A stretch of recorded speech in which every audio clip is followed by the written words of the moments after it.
Guys welcome back to the channel. ಮೊದಲನೇದಾಗಿ SmackDown ನ ending ಅಲ್ಲಿ ಏನಾಯ್ತು ಅಂತ ತಿಳಿಸ್ಕೊಡ್ತೀನಿ. ನಿಮ್ಮೆಲ್ಲರಿಗೂ ಕೂಡ ಗೊತ್ತೇ ಇರಬಹುದು, ಗಂತರ್ ಅವರು ನಿಕ್ ಆಲಿಸ್ ಅವರ ಮೇಲೆ ಅಟ್ಯಾಕ್ ಮಾಡಬೇಕಾದ್ರೆ ಕೋಡಿ ರೋಡ್ಸ್ ಅವರ ಎಂಟ್ರಿ ನಮಗೆ ನೋಡೋದಕ್ಕೆ ಸಿಗುತ್ತೆ. ಅಂಡ್ ಕೋಡಿ ರೋಡ್ಸ್ ಅವರು ಬರ್ತಿದ್ದಂಗೆ ಡಬ್ಲ್ಯೂ ಅವರು ಟಿವಿನ ಆಫ್ ಮಾಡ್ಬಿಡ್ತಾರೆ, ಅಂದ್ರೆ ಶೋನ ಎಂಡ್ ಮಾಡ್ಬಿಡ್ತಾರೆ. ಬಟ್ ಶೋ ಮುಗಿದ್ಮೇಲೆ ಕೋಡಿ ರೋಡ್ಸ್ ಅವ್ರನ್ನ ನೋಡಿದ ಕೂಡಲೇ ಗಂತರ್ ಅವರು ಅಲ್ಲಿಂದ ಎಸ್ಕೇಪ್ ಆಗ್ಬಿಡ್ತಾರೆ. ಆದ್ರೂ ಕೂಡ ಸೆಕ್ಯೂರಿಟಿ ಗಾರ್ಡ್ಸ್ ಗಳೆಲ್ಲರೂ ಕೂಡ ಗಂತರ್ ಅವ್ರನ್ನ ಇಟ್ಕೊಳ್ಳೋದಕ್ಕೆ ಟ್ರೈ ಮಾಡ್ತಾ ಇರ್ತಾರೆ.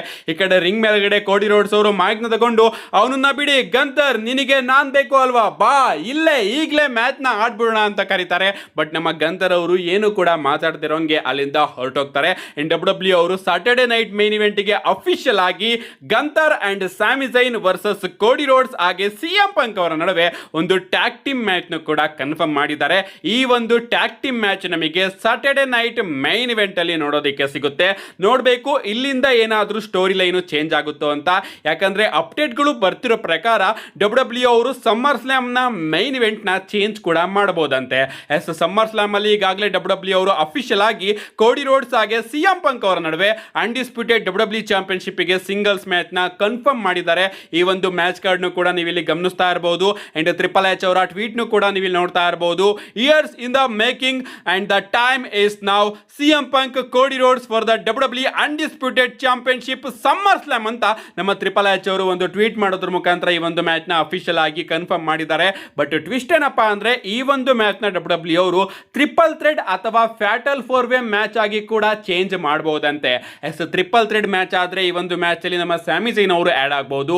ಫ್ಯಾಟಲ್ 4-ವೇ ಏನಾದ್ರೂ ಆದ್ರೆ ಈ ಒಂದು ಮ್ಯಾಚ್ ಅಲ್ಲಿ ಗಂತರ್ ಆಗಿ ಸ್ಯಾಮಿ ಝೈನ್ ಇಬ್ರು ಕೂಡ ಆಡ್ ಆಗಬಹುದು.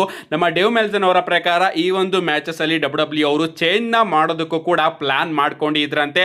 ಬಟ್ ಇನ್ನು ಕೂಡ ಅದೇ ಒಂದು ಪ್ಲಾನ್ ನ ನಿಟ್ಟಿನಲ್ಲಿ ಇದರ ಗೊತ್ತಿಲ್ಲ. ಯಾಕಂದ್ರೆ ಗಂತರ್ ಅವರು ನನ್ನ ಪ್ರಕಾರ ನಿಕ್ ಆಲಿಸ್ ಅವ್ರನ್ನ ಫೇಸ್ ಮಾಡ್ತಾರೆ ಅಂತ ಅನ್ಕೋತೀನಿ ಸಮ್ಮರ್ ಸ್ಲಾಮಿಗೆ. ಇನ್ನ ಸಮ್ಮರ್ ಸ್ಲಾಮಿಗೆ ಡಬ್ಲ್ಯೂ ಅವರು ಅಫಿಷಿಯಲ್ ಆಗಿ 4 ಮ್ಯಾಚಸ್ ಗಳನ್ನ ಕನ್ಫರ್ಮ್ ಮಾಡಿದ್ದಾರೆ. ಮೊದಲನೇದಾಗಿ ಟ್ರೈಬಲ್ ಚೀಫ್ ರೋಮನ್ ರೈನ್ಸ್ ಹಾಗೆ ಸತ್ ಫ್ರೀಕಿನ್ ರಾಲೆನ್ಸ್ ಅವರ ನಡುವೆ ವರ್ಲ್ಡ್ ಹೆವಿವೇಟ್ ಚಾಂಪಿಯನ್ಶಿಪ್ ಗೆ ಒಂದು ಸಿಂಗಲ್ಸ್ ಮ್ಯಾಚ್ ನೋಡೋದಕ್ಕೆ ಸಿಗ್ತಾ ಇದೆ. ಇದಾದ್ಮೇಲೆ ವಿಮೆನ್ಸ್ ವರ್ಲ್ಡ್ ಚಾಂಪಿಯನ್ಶಿಪ್ ಗೆ ಲಿವ್ ಮಾರ್ಗನ್ ಹಾಗೆ ಇಯೋಸ್ಕೈ ಅವರ ನಡುವೆ ಕೂಡ ಒಂದು ಸಿಂಗಲ್ಸ್ ಮ್ಯಾಚ್ ನೋಡೋದಕ್ಕೆ ಸಿಗ್ತಾ ಇದೆ. ಅಷ್ಟೇ ಅಲ್ಲ, ಬ್ರಾಕ್ ಲೆಸ್ನರ್ ಹಾಗೆ ಒಬಾಫೆಮಿ ಅವರ ನಡುವೆ ಒಂದು ಹೆಲ್ ಇನ್ ಎ ಸೆಲ್ ಮ್ಯಾಚ್ ನ ಅಫಿಷಿಯಲ್ ಆಗಿ ಕನ್ಫರ್ಮ್ ಮಾಡಿದ್ದಾರೆ. ಅಂಡ್ ಫೈನಲ್ ಆಗಿ ಸಿಎಂ ಪಂಕ್ ಹಾಗೆ ಕೋಡಿ ರೋಡ್ಸ್ ಅವರ ನಡುವೆ ಕೂಡ ಅನ್ಡಿಸ್ಪ್ಯೂಟೆಡ್ ಡಬ್ಲ್ಯೂ ಚಾಂಪಿಯನ್ಶಿಪ್ ಗೆ ಒಂದು ಸಿಂಗಲ್ಸ್ ಮ್ಯಾಚ್ ನ ಅಫಿಷಿಯಲ್ ಆಗಿ ಅನೌನ್ಸ್ ಮಾಡಿದ್ದಾರೆ. ನಿಜವಾಗ್ಲೂ ಇದು ಸಮ್ಮರ್ ಸ್ಲಾಮ್ ಅನ್ನೋ ಅಥವಾ ರಸಲ್ ಮೇನಿಯಾನೋ ನನಗಂತೂ ಅರ್ಥ ಆಗ್ತಾ ಇಲ್ಲ. ಸಮ್ಮರ್ ಸ್ಲಾಮಿಗೆ ಇಂಥ ಅದ್ಭುತವಾದ ಮ್ಯಾಚಸ್ ಗಳು ಅಫಿಷಿಯಲ್ ಆಗಿ ಅನೌನ್ಸ್ ಆಗಿದ್ರು ಕೂಡ ಇನ್ನೂ ಕೂಡ ಟಿಕೆಟ್ಸ್ ಗಳು ಕಮ್ಮಿ ಮಾರಾಟ ಆಗಿದೆ. ಯಾಕಂದ್ರೆ ನೀವು ಇಲ್ಲಿ ನೋಡ್ತಾ ಇರಬಹುದು, ಸಮ್ಮರ್ ಸ್ಲಾಮ್ಗೆ ಇನ್ನೂ ಕೂಡ ಟಿಕೆಟ್ ಗಳು ಮಾರಾಟ ಆಗಿರೋದು 22,069 ಟಿಕೆಟ್ ಗಳು ಮಾತ್ರ. ಸೀಟಿಂಗ್ ಕೆಪಾಸಿಟಿ ಡಬ್ಲ್ಯೂ ಅವರು ಸೀಟಿಂಗ್ ಕೆಪಾಸಿಟಿನ ಅನೌನ್ಸ್ ಮಾಡಿರೋದು 29,000. ಬಟ್ ಇನ್ನು ಕೂಡ 22,000 ಟಿಕೆಟ್ಗಳು ಮಾತ್ರ ಮಾರಾಟ ಆಗಿರೋದು. ಇನ್ನು ಕೂಡ 29,000 ಮಾರಾಟ ಆಗಬೇಕು. ಎಕ್ಸ್ಟ್ರಾ ಟಿಕೆಟ್ಗಳನ್ನ ಡಬ್ಲ್ಯೂ ಅವರು ಆಡ್ ಮಾಡಬೇಕು. ಗೊತ್ತಿಲ್ಲ ಯಾವಾಗ ಮಾರಾಟ ಮಾಡ್ತಾರೋ ಅಂತ. ಬಟ್ ಈಗ ಸಮ್ಮರ್ ಸ್ಲಾಮಿಗೆ ಹೈಪ್ ಆಗ್ತಾ ಇರೋ ಕಾರಣ ಆದಷ್ಟು ಬೇಗ ಟಿಕೆಟ್ಗಳ ಸೇಲ್ಸ್ ಅಲ್ಲಿ ಬೂಸ್ಟ್ ಕೂಡ ನಮಗೆ ನೋಡೋದಕ್ಕೆ ಸಿಗಬಹುದು. ಇಷ್ಟೊತ್ತಿಗೆ ಕಳೆದ ಸಮ್ಮರ್ ಸ್ಲಾಮ್ ಅಲ್ಲೆಲ್ಲ 30,000 40,000 ಕೂಡ ಕ್ರಾಸ್ ಮಾಡಿತ್ತು. ಬಟ್ ಇನ್ನು ಕೂಡ 22,000ದಲ್ಲೇ ಡಬ್ಲ್ಯೂ ಅವರು ಸಿಗಾಕೊಂಡಿದ್ದಾರೆ ಈ ಬಾರಿಯ ಸಮ್ಮರ್ ಸ್ಲಾಮ್ ಅಲ್ಲಿ. ಅಂಡ್ ಇದು ಕೂಡ ಅವರಿಗೆ ದೊಡ್ಡ ಚಿಂತೆ ಆಗಿದೆ, ಸಮ್ಮರ್ ಸ್ಲಾಮಿಗೆ ಟಿಕೆಟ್ ಗಳನ್ನ ಯಾವ ರೀತಿ ಮಾರಾಟ ಮಾಡಿಸೋದು ಅಂತ. ನೆಕ್ಸ್ಟ್ ಅಪ್ಡೇಟ್ ಕಡೆ ಬರೋದಾದ್ರೆ ಇದಿರ್ತಕ್ಕಂಥದ್ದು ನಮ್ಮ ಶೇಮೆಸ್ ಅವರ ಬಗ್ಗೆ. ನಮ್ಮ ಶೇಮೆಸ್ ಅವರ ರಿಯಾಕ್ಷನ್ ಫೈನಲಿ ಹೊರಗಡೆ ಬಂದಿದೆ. ನೀವು ಇಲ್ಲಿ ನೋಡ್ತಾ ಇರಬಹುದು ನಮ್ಮ ಶೇಮೆಸ್ ಅವರ ಟ್ವೀಟ್ ನ banger after banger after banger after banger after banger after banger ಅಂತ ಹೇಳಿ ಒಂದು ಹಾರ್ಟ್ ಬ್ರೇಕ್ ಇಮೋಜಿನ ಪೋಸ್ಟ್ ಮಾಡಿ ಡಬ್ಲ್ಯೂ ಕಂಪನಿಗೆ ಗುಡ್ ಬೈ ನ ತಿಳಿಸಿದ್ದಾರೆ. ಅಂಡ್ ಅವರು ತನ್ನ ಯೂಸರ್ ನೇಮ್ ನ ತನ್ನ ರಿಯಲ್ ನೇಮಿಗೆ ಕನ್ವರ್ಟ್ ಕೂಡ ಮಾಡ್ಕೊಂಡಿದ್ದಾರೆ, ಎಸ್ ಫೆರೇಲಿ ಅಂತ. ಸೊ ಶೇಮೆಸ್ ಅವರು ಅಫಿಷಿಯಲ್ ಆಗಿ ಡಬ್ಲ್ಯೂ ಕಂಪನಿಗೆ ಗುಡ್ ಬೈ ನ ತಿಳಿಸಿ ಕಂಪನಿಯಿಂದ ಹೊರಗಡೆ ಬಂದಿದ್ದಾರೆ. ನಿಜವಾಗ್ಲೂ ಶೇಮೆಸ್ ಅವರನ್ನ ನಾನಂತೂ ಸಿಕ್ಕಾಪಟ್ಟೆ ಮಿಸ್ ಮಾಡ್ಕೋತೀನಿ. ಅಂಡ್ ಈಗ ಅಪ್ಡೇಟ್ ಗಳು ಬರ್ತಿರೋ ಪ್ರಕಾರ ಶೇಮೆಸ್ ಅವರು AEW ಕಂಪನಿಗೂ ಕೂಡ ಹೋಗ್ಬೋದಂತೆ, ಗೊತ್ತಿಲ್ಲ ಏನ್ ಮಾಡ್ತಾರೆ ಅಂತ. ಒಟ್ನಲ್ಲಿ ಡಬ್ಲ್ಯೂ ಕಂಪನಿಯಿಂದ ಅಫಿಷಿಯಲ್ ಆಗಿ ಶೇಮೆಸ್ ಅವರು ಗುಡ್ ಬೈ ನ ತಿಳಿಸಿ ಹೊರಗಡೆ ಹೋಗಿದ್ದಾರೆ. ಅಂಡ್ ಥ್ಯಾಂಕ್ ಯು ಶೇಮೆಸ್ ಫೈನಲ್ ಆಗಿ. ನೆಕ್ಸ್ಟ್ ಅಪ್ಡೇಟ್ ಕಡೆ ಬರೋದಾದ್ರೆ ಇದಿರ್ತಕ್ಕಂಥದ್ದು ಜಾನ್ ಸಿನಾ ಕ್ಲಾಸಿಕ್ ಬಗ್ಗೆ. ನಿಜವಾಗ್ಲೂ ಬ್ಯಾಕ್ ಕ್ಲಾಶ್ ಅಲ್ಲಿ ಅಫಿಷಿಯಲ್ ಆಗಿ ಅನೌನ್ಸ್ ಮಾಡಿದ್ದು ಡಬ್ಲ್ಯೂ ಅವರು ಜಾನ್ ಸಿನಾ ಕ್ಲಾಸಿಕ್ ನ. ಬಟ್ ಇನ್ನೂ ಕೂಡ ಇದ್ರ ಬಗ್ಗೆ ಸಿಂಗಲ್ ಮೆನ್ಷನ್ ಕೂಡ ನಮಗೆ ಯಾರಿಗೂ ಕೂಡ ನೋಡೋದಕ್ಕೆ ಸಿಕ್ಕಿಲ್ಲ. ಅಂಡ್ ಇವನ್ ಡಬ್ಲ್ಯೂ ಅವರು ಕೂಡ ಈ ಒಂದು ಟೂರ್ನಮೆಂಟ್ ನ ಹೆಂಗ್ ಮಾಡೋಣ, ಯಾವ ರೀತಿ ಮಾಡೋಣ, ಫ್ಯಾನ್ಸ್ ಗಳ ಹತ್ರ ಯಾವ ರೀತಿ ಓಟ್ ಹಾಕಿಸ್ಕೊಳ್ಳೋಣ, ಇದನ್ನೇ ಅವರು ಡಿಸೈಡ್ ಮಾಡಿಲ್ಲ. ಅಂಡ್ ಅಪ್ಡೇಟ್ ಗಳು ಬರ್ತಿರೋ ಪ್ರಕಾರ ಡಬ್ಲ್ಯೂ ಅವರು ಈ ಒಂದು ಟೂರ್ನಮೆಂಟ್ ವಿಚಾರನ ಹಂಗೇನೆ ವಾಚ್ ಕೂಡ ಮಾಡಬಹುದಂತೆ.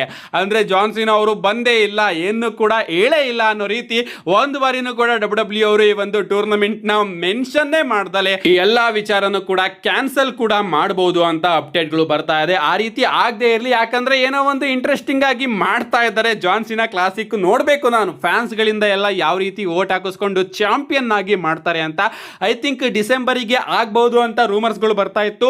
ನೋಡೋಣ ಇದನ್ನ ಡಬ್ಲ್ಯೂ ಅವರು ಇನ್ನು ಕೂಡ ಪ್ಲಾನ್ ಮಾಡಿ ಇಟ್ಕೊಂಡಿದಾರೋ ಅಥವಾ ವೈಟ್ ವಾಶ್ ಮಾಡಿದಾರೋ ಅಂತ. ನಮ್ಮ ನೆಕ್ಸ್ಟ್ ಅಪ್ಡೇಟ್ ಕಡೆ ಬರೋದಾದ್ರೆ ಇದಿರತಕ್ಕಂಥದ್ದು ನಮ್ಮ ಬೇರಿಂಗ್ ಕಾರ್ಬೆನ್ ಅವರ ಬಗ್ಗೆ. ನಿಮ್ಮೆಲ್ಲರಿಗೂ ಕೂಡ ಗೊತ್ತೇ ಇರಬಹುದು, ಅಪ್ಡೇಟ್ಗಳು ಬರ್ತಾ ಇತ್ತು, ನಾನು ಕೂಡ ನಿಮಗೆ ತಿಳಿಸಿದ್ದೆ. ನೈಟ್ ಆಫ್ ಚಾಂಪಿಯನ್ಸ್ ನಮ್ಮ ಬೇರಿಂಗ್ ಕಾರ್ಬನ್ ಅವರು ಬರಬಹುದು ಅಂತ ತಿಳಿಸಿದ್ದೆ. ಬಟ್ ಆ ರೀತಿ ಆಗಿಲ್ಲ. ಡಬ್ಲ್ಯೂ ಅವರು ಪ್ಲಾನ್ಸ್ ಗಳಲ್ಲಿ ಚೇಂಜ್ ಮಾಡಿದ್ದಾರೆ ಅಂಡ್ ಫೈನಲ್ ಆಗಿ ಬೇರಿಂಗ್ ಕಾರ್ಬನ್ ಅವರ ರಿಟರ್ನ್ ಡಬ್ಲ್ಯೂ ಅವರು ಸ್ಮ್ಯಾಕ್ ಡೌನ್ ಅಲ್ಲಿ ಮಾಡಿಸಿದ್ದಾರೆ ಅಂತಾನೆ ಹೇಳ್ಬೇಕು. ಅಂಡ್ ಅಫಿಷಿಯಲ್ ಆಗಿ ಬೇರಿಂಗ್ ಕಾರ್ಬನ್ ಅವರು ನಮಗೆ ಸ್ಮ್ಯಾಕ್ ಡೌನ್ ರಾಸ್ಟರ್ ನ ಭಾಗ ಆಗೋದು ನೋಡೋದಕ್ಕೆ ಸಿಕ್ಕಿದೆ. ಅಂಡ್ ಅವರು ಯುನೈಟೆಡ್ ಸ್ಟೇಟ್ ಚಾಂಪಿಯನ್ಶಿಪ್ ಮೇಲೆ ಹೋಗ್ತಾ ಇದ್ದಾರೆ ಅಂತಾನೆ ಹೇಳ್ಬೇಕು. ಅಂಡ್ ಇದರ ನಿಟ್ಟಿನಲ್ಲೇ ಡಬ್ಲ್ಯೂ ಅವರು ಒಂದು ಹೊಸ ನೇಮ್ ನ ಟ್ರೇಡ್ ಮಾರ್ಕ್ ಕೂಡ ಮಾಡಿಸ್ಕೊಂಡಿದ್ದಾರೆ, ದ ನೋಮೋದ್ ಅಂತ. ಈ ಒಂದು ನೇಮ್ ನ ಬೇರಿಂಗ್ ಕಾರ್ಬನ್ ಅವರಿಗೆ ನಿಕ್ ನೇಮ್ ಆಗಿ ಡಬ್ಲ್ಯೂ ಅವರು ಕೊಡಬಹುದು ಅಂತ ಅಪ್ಡೇಟ್ಗಳು ಬರ್ತಾ ಇದೆ. ಏನೇ ಆಗಲಿ ನಮ್ಮ ಬೇರಿಂಗ್ ಕಾರ್ಬೆನ್ ಅವ್ರನ್ನ ನೋಡಿ ಸಿಕ್ಕಾಪಟ್ಟೆ ಖುಷಿ ಆಯ್ತು. ಅವ್ರನ್ನ ಡಬ್ಲ್ಯೂ ಅವರು ಚೆನ್ನಾಗಿ ಯುಟಿಲೈಸ್ ಮಾಡ್ಕೊಳ್ಳಿ ಅಂತ ಕೇಳ್ಕೊಳ್ಳೋಣ. ನಮ್ಮ ನೆಕ್ಸ್ಟ್ ಅಂಡ್ ಫೈನಲ್ ಅಪ್ಡೇಟ್ ಕಡೆ ಬರೋದಾದ್ರೆ ಇದಿರ್ತಕ್ಕಂಥದ್ದು ಮನಿ ಇನ್ ದ ಬ್ಯಾಂಕ್ ನ ಪೋಸ್ಟರ್ ಬಗ್ಗೆ. ಮನಿ ಇನ್ ದ ಬ್ಯಾಂಕ್ ನ ಹೊಸ ಪೋಸ್ಟರ್ ನ ಮೊದಲ ಪೋಸ್ಟರ್ ನ ಡಬ್ಲ್ಯೂ ಅವರು ರಿಲೀಸ್ ಮಾಡಿದ್ದಾರೆ. ನೀವು ಇಲ್ಲಿ ನೋಡ್ತಾ ಇರಬಹುದು, Saturday October 10 money in the bank. And ಈ ಒಂದು ಪೋಸ್ಟರ್ ಅಲ್ಲಿ ನಮಗೆ ಎಲ್ಲ ನ್ಯೂ ಟ್ಯಾಲೆಂಟ್ಸ್ ಗಳು ನೋಡೋದಕ್ಕೆ ಸಿಗ್ತಾ ಇದ್ದಾರೆ. ಟ್ರಿಕ್ ವಿಲಿಯಂ, ಸೋಲ್ ರೂಕಾ, ಇಯೋ ಸ್ಕೈ ಹಾಗೆ ಪೆಂಟಾ ಅವರು ಈ ಒಂದು ಮನಿ ಇನ್ ದ ಬ್ಯಾಂಕ್ ಮೇಲ್ಗಡೆ ಕೂತ್ಕೊಂಡಿದ್ದಾರೆ. ಇದರಲ್ಲಿ ಟ್ವಿಸ್ಟ್ ಏನಪ್ಪಾ ಅಂದ್ರೆ ನಮ್ಮ ಪೆಂಟಾ, ಟ್ರಿಕ್ ವಿಲಿಯಂ ಹಾಗೆ ಸೋಲ್ ರೂಕಾ 3 ಜನನು ಕೂಡ ಚಾಂಪಿಯನ್. ಇಯೋ ಸ್ಕೈ ಮಾತ್ರ ಚಾಂಪಿಯನ್ ಇಲ್ಲ. ಸೊ ಡಬ್ಲ್ಯೂ ಅವರು ಸಮ್ಮರ್ ಸ್ಲಾಮ್ ನ ರಿಸಲ್ಟ್ ಕೂಡ ಏನಾದರೂ ಲೀಕ್ ಮಾಡಿದಾರಾ? ಇಯೋ ಸ್ಕೈ ಅವರು ಕೂಡ ಸಮ್ಮರ್ ಸ್ಲಾಮ್ ಅಲ್ಲಿ ಚಾಂಪಿಯನ್ ಆಗ್ತಾರಾ? ಇದ್ರ ಪ್ರಕಾರ 4 ಚಾಂಪಿಯನ್ಸ್ ಗಳನ್ನ ಡಬ್ಲ್ಯೂ ಅವರು ಈ ಒಂದು ಪೋಸ್ಟರ್ ಅಲ್ಲಿ ಇನ್ಕ್ಲೂಡ್ ಮಾಡಿದ್ದಾರೆ. ಅಂಡ್ ಪೋಸ್ಟರ್ ಚೆನ್ನಾಗಿದೆ. ಯಾರು ಕೂಡ ಟಾಪ್ ಸ್ಟಾರ್ಸ್ ಗಳನ್ನ ಡಬ್ಲ್ಯೂ ಅವರು ಮನಿ ಇನ್ ದ ಬ್ಯಾಂಕ್ ಪೋಸ್ಟರ್ ಅಲ್ಲಿ ಯುಟಿಲೈಸ್ ಮಾಡ್ಕೊಂಡಿಲ್ಲ. ಗೊತ್ತಿಲ್ಲ ಯಾಕೆ ಅಂತ ಡಬ್ಲ್ಯೂ ಅವರು ಥೀಮ್ ನ ಚೇಂಜ್ ಮಾಡಿದ್ದಾರೆ ಅಂತಾನೆ ಹೇಳ್ಬೇಕು. ಮಿಡ್ ಕಾರ್ ಡಿವಿಷನ್ ಟೈಟಲ್ಸ್ ಗಳನ್ನು ಕೂಡ ಈ ಒಂದು ಪೋಸ್ಟರ್ ಅಲ್ಲಿ ಡಬ್ಲ್ಯೂ ಅವರು ಇಟ್ಟಿದ್ದಾರೆ. ಇನ್ನ ರೋಮನ್ ರೈನ್ಸ್ ಅವರ ಬಗ್ಗೆ ಮಾತಾಡೋದಾದ್ರೆ ರೋಮನ್ ರೈನ್ಸ್ ಅವರು ಕೂಡ ಮನಿ ಇನ್ ದ ಬ್ಯಾಂಕ್ ಅಲ್ಲಿ ಇರ್ತಾರೆ ಅಂತ ಅನ್ಕೋತೀನಿ. ಯಾಕಂದ್ರೆ ಪೋಸ್ಟರ್ ಅಲ್ಲಿ ರೋಮನ್ ರೈನ್ಸ್ ಅವರು ಇಲ್ಲದೆ ಇರಬಹುದು, but money in the bank ನ ಪ್ರೋಮೋದಲ್ಲಿ ನಮಗೆ ರೋಮನ್ ರೈನ್ಸ್ ಅವರು ನೋಡೋದಕ್ಕೆ ಸಿಗ್ತಾರೆ. ಅಂಡ್ ಅದರಿಂದ ರೋಮನ್ ರೈನ್ಸ್ ಅವರು ಕೂಡ ಪ್ರಾಬಬ್ಲಿ ಈ ಬಾರಿಯ ಮನಿ ಇನ್ ದ ಬ್ಯಾಂಕ್ ಅಲ್ಲಿ ಇರ್ತಾರೆ ಅಂತ ಅನಿಸ್ತಾ ಇದೆ. ನಿಮ್ಗೆ ಅನ್ಸುತ್ತೆ ಈ ಒಂದು ಪೋಸ್ಟರ್ ಬಗ್ಗೆ? ನಿಮ್ಮ ಅನಿಸಿಕೆನ ಕಮೆಂಟ್ ಮಾಡಿ ಅಂತ ಹೇಳ್ತಾ, see you guys in my next video.